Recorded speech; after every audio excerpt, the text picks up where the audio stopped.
Hello there, people of the internet. So I want to talk to you guys about something that I think is very adjacent to things that we all care about. Why do I think we all care about this? Well, to put it shortly, we're all kind of terminally online, at least if you watch my YouTube content. I'd like to think you're someone who's really invested with specific genres and discussions and communities and ideas and just, media as a whole, whether it's JRPGs or anime or video games in general or whatever. What I want to talk about is the current state of the collectibles market, because I think it's an issue that's plaguing every single type of collectible. So what do I mean by this? Well, I think in 2023, we're kind of reaching a bit of a peak where a lot of things like collector's editions of video games or pieces of memorabilia or statues, figures, or just collectible item is becoming harder and harder to come across due to a number of multiple different factors that I think we can all kind of easily recognize if you guys have, been around or have been attempting to buy a lot of these extra collectibles and items. Problems in the communities that face these, like scalping, lack of ease and accessibility, short printing, underprinting, under manufacturing product, a lack of just readily available options for purchase, whether it be because it's selected to specific retailers or because there's a very short window where the product shows up and then immediately sells out. And it's something that has kind of gone past just the collectibles market, more towards even just video games and video game consoles, where people were having a hard time finding physical copies of Metroid Prime Remastered for a little bit. And people were finding it very difficult to even go and purchase PlayStation 5s and Xbox Ones for the better part of the first 2 years of their existence, right? These are problems that are presented among multiple different communities. That you have the issues with like just random collectible items, like, I don't know, people were scalping the Pokemon like Pikachu and Gengar Squishmallows, like you couldn't even find that because people were buying them at Walmart, like literal shopping carts full, multiple shopping carts full, and then reselling them for like 3 times the price on eBay. Or even now, Japanese Pokemon cards. That's a big discussion going around the internet, that Japanese Pokemon cards are becoming extremely difficult to find because you have people who are just eating them up from distribution and are, literally taking tens of thousands of dollars of product and reselling it for like 2 to 3 times what MSRP is for the product. And that's something we saw with Pokemon cards a couple years ago during the pandemic too, and a lot of collectibles and items a couple years ago.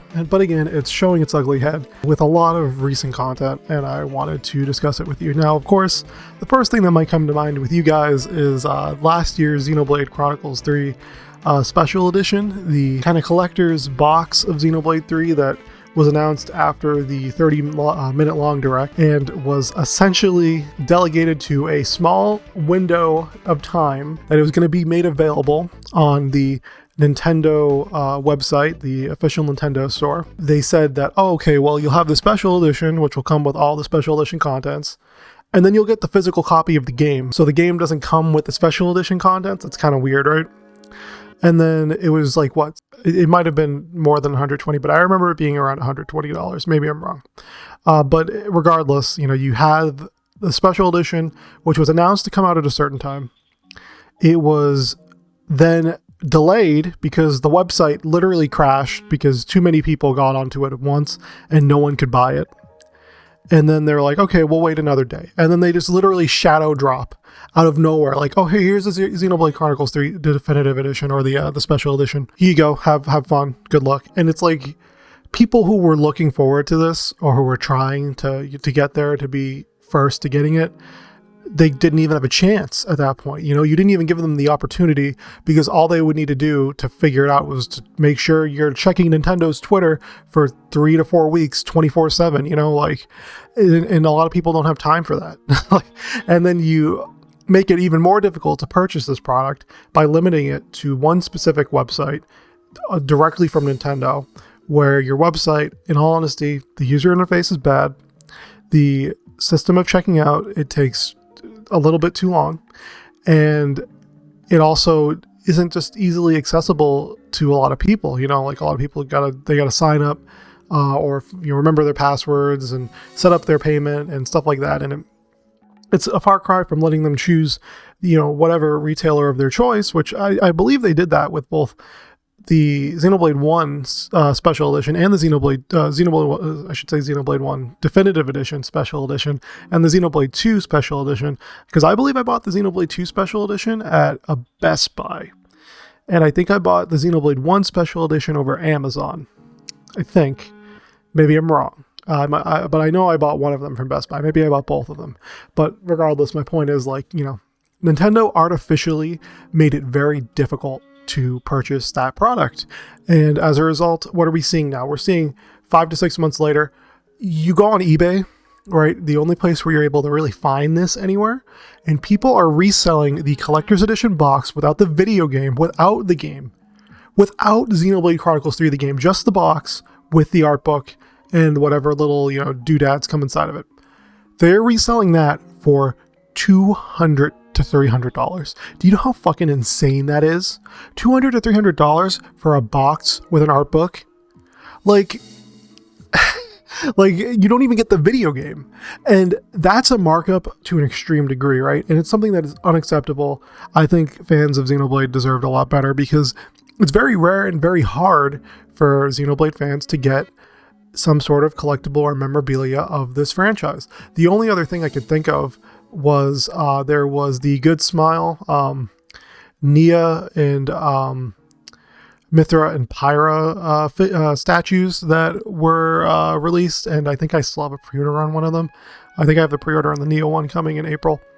But that's like the only other collectible outside of amiibos, right? Of Shulk, Mithra, Pyra that exists in the world. It's the only thing that we have in terms of like memorabilia or collectible items for the series are the special editions of the games and the physical copies of the games, because it's such a niche thing, right? So it's something that, like, a lot of us fans who we cherish the games and the moments we had with it, we want to have that special item to not only signify to us that, you know, we appreciate the franchise, but to keep it just as, you know, a personal memento, something to hold on to. So, you know, every once in a while, maybe I'll look at the art book and I'll say, oh, I remember that part of the game, or, you know, it makes me appreciate things in a different light, in a different way. Having a bit of a collector's item to really attach yourself, not only to this piece of media, but to make it, you know, just stand out and make it look cool in your house, right? That's what people like. We like that type of stuff. And artificially making it difficult to purchase it with the intent to mitigate scalping only made it so that you're honestly promoting scalping, because it made it so much more difficult to come across a lot of these things. Now, Nintendo's been prone to doing these things as well, or these types of things. And it's starting to get a little old now with the recent shutdown of the Nintendo 3DS and Wii U eShops. On top of that, you have, you know, the fact that they printed for 3 months only Super Mario Brothers All-Stars, which, I mean, like, it's a great compilation of, you know, 3 amazing Mario titles, don't get me wrong. But, like, it's the only realistic way to legally play Super Mario Sunshine in the year 2023 currently. I mean, unless they remaster it or something, and you released it for 3 months and then you took it down digitally. Why? I have no clue. That is the stupidest thing I've ever heard of in my life, because now people can't even play the game. And then you go on to eBay now, and people are scalping it again. For a while they couldn't, because there was so much in abundance. There were so many copies of the game just floating around in store shelves, because they printed so much of it and not as many people bought it as they thought would. But, like, now it's coming to the point where, you know, people have bought it. So now people who maybe want it because they didn't get a Switch until now, or maybe they didn't know it came out last year. Now you go on eBay and it's like $80-$90, which isn't a big deal, right? But give it a couple years, it'll probably be $200 to $300 and impossible to find. So, like, you're already making it more difficult to just play and enjoy the things that we enjoy. Now it's also becoming difficult to just find that little bit of extra content that we enjoy, that we're already paying a premium for. Keep in mind, when we buy collector's editions, when we buy products like collector's editions, figures, memorabilia, trading cards, whatever, we're buying this stuff at a premium already because we don't have to buy this. We buy this because we enjoy our hobbies. We enjoy what we enjoy. And adding additional premiums onto that, taking advantage of people who, would really go an extra mile to try to get things that, commemorate their favorite things and their favorite hobbies is honestly just horrendous. It's horrible. Another example of this I want to throw out is the Resident Evil 4 Special Edition, the Resident Evil 4 Collector's Edition. Now, I wanted to get this. This is I'm really excited for the Resident Evil 4 remake. I think it is going to be an amazing remake. If you pre-ordered this Collector's Edition at GameStop, which, as far as I'm aware, is really the only realistic way to get it at MSRP, they canceled everyone's pre-orders. They're all gone. I don't know what happened. It's supposed to come out this Friday with the game, but all of the pre-orders were canceled of this title. Every single one. You can't find it anywhere, and it's difficult to come across a lot of them. And then again, I'm going to source eBay because it's the #1 location for shitheads. eBay, you can find this thing. It's not even out yet, and people are trying to resell it for like $500, like two and a half times the price of the actual collector's edition, which is crazy to me. Now, do I think that'll be permanent for this? No, because Resident Evil 3 did have a collector's edition, and now that shit can't even move. It was on clearance for a while, even, which is kind of funny. So, I think in a little while we will probably see a Resident Evil 4 Special Edition or collector's edition, coming to store shelves, and it'll be sitting there for a little bit because everyone who wanted it will probably already get it, and it'll be fine and easily accessible to get at GameStops. I think it's probably just going to be a delay. But is it not scary to feel like you're not going to have an opportunity? Because there always could be the chance that Capcom doesn't print these again, that this release day wave is going to be it, and then we're going to get nothing else after that. It's unfortunate, man, because there's a lot of really great franchises and pieces of content that you want to collect physical media for, that you want to collect just collector's items for, and store away, or just put on your shelf or reminisce about every once in a while, and it's becoming difficult to even do that. Another thing I want to bring up as well, I brought up this before, but the kind of transition to digital media primarily now is honestly scaring me. I think that the Completionist, if you saw his video, you guys might have seen Gerard's video on how he literally bought all of the video games on the 3DS and Wii U eShops and put them all on SD cards and terabytes, which is it's a pretty entertaining video to watch. I'll link it in my description if you haven't seen it. It's pretty great. But the point he made at the end was one that I think can resonate with a lot of fans of video games who have grown up outside of the last 3 generations of games where digital media downloads were readily accessible, and we cherish the physical media because it's something that we own. It's something we held on to. We can hand it over to a friend. We can hold on to it for ourselves. We can store it away, and we can go and pick it up off the shelf and put it in a video game console whenever we wanted to. So my fear was, well, what will happen when 10 to 15 years from now, the Switch eShop is destroyed? Like Nintendo pulls the plug on that, like they did with the Wii U and 3DS, which, people didn't think that the 3DS, maybe the Wii U, a lot of people thought that thing would go away for a while, the eShop, because it wasn't really the most successful console, but the 3DS was one of Nintendo's biggest consoles ever. And at least for me, I thought that it would take a really long time for them to decide, yeah, we're going to pull the plug on this. Because you have so many games and even just digital versions of said games, with Fire Emblem Fates, for example, having the 3 different campaigns and one of them being purely downloadable, that you wouldn't want to take away from your consumers, but they are. Even if we're never going to go back and play some of these games or play them in general, a lot of hard work and dedication was put into making these things.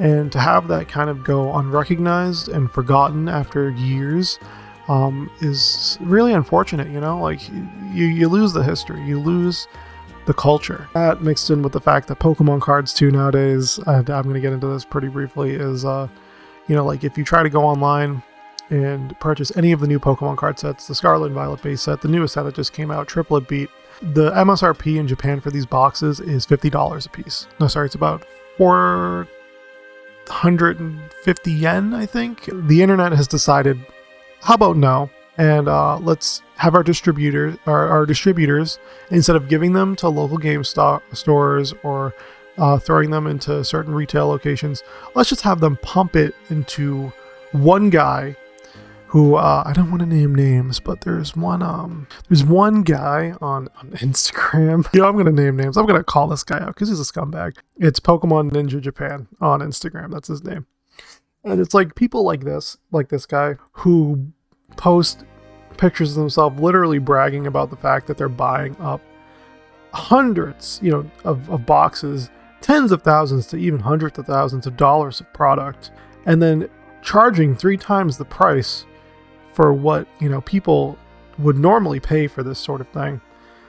It's appalling, and then acting like they're doing a service to people for it. It's genuinely just depressing, because there's no reason for it, man. There's no reason for this type of thing. There's no reason for people try to manipulate the sensibilities of either naive or good people, and to make it seem like you're doing them a civil service when all you're doing is trying to flip things to make a quick buck. And that's the problem with a lot of collectible communities and things like that. There's a lot of people who, sure, maybe they enjoy the hobbies that they're a part of.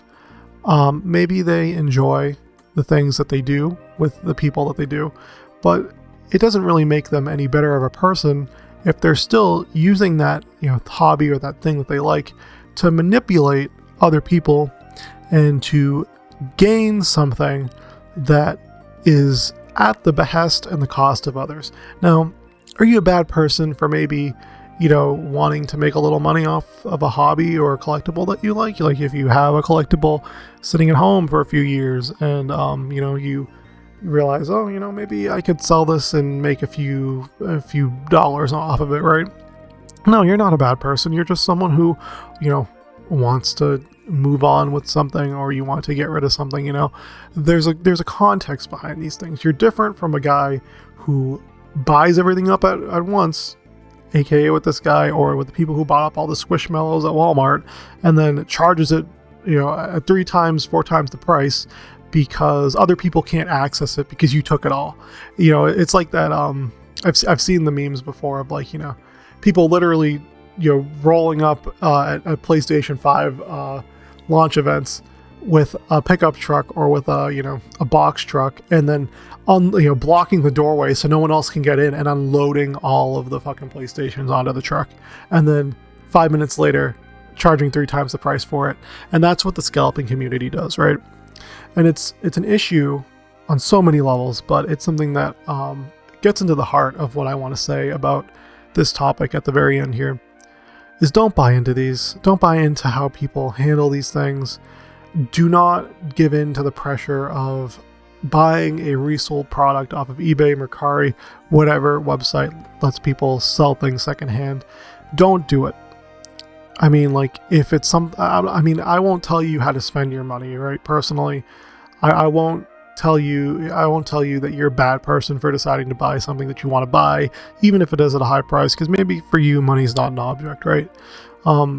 And that's something that I've come to accept. I can't control anyone's actions, but I will say that if you are a person who wants these problems to stop, who wants to be able to have easily accessible, access to a lot of these collectibles and items that you enjoy, well, then you need to kind of be aware that these people are manipulating you, and maybe you shouldn't sell and throw away your dignity and your sensibility to buy a collectible off of a guy who wants to make a quick buck off of you as a person.